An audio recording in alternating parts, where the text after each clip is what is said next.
गणेश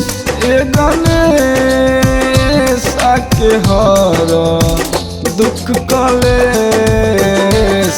गणेश माता पार्वती जी पिता है महेश। माता पार्वती जी पिता है महेश।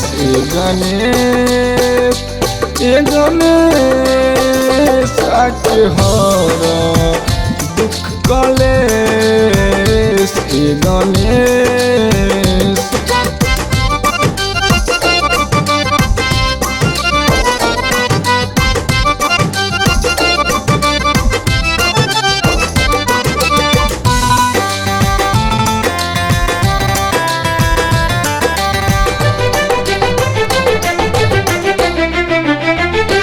प्रथम पूजा के तू आज्ञाकारी भइला। करके मुसवा के पीठ पर सवारी भइला। ज्ञान बुद्धि में निपुण कहाला बाबा। यही से सारा देव के आभारी भइला। प्रथम पूजा के तू आज्ञाकारी भइला। करके मुसवा के पीठ पर सवारी भइला।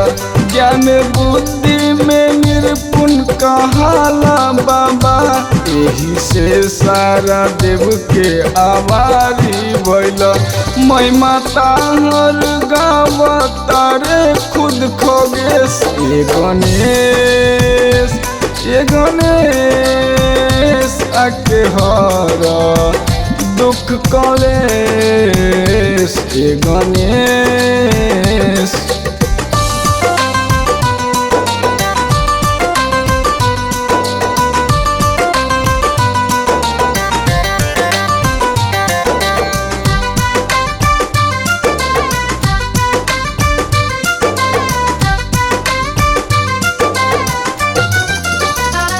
मीठा पकवान ताहार भोग लागे।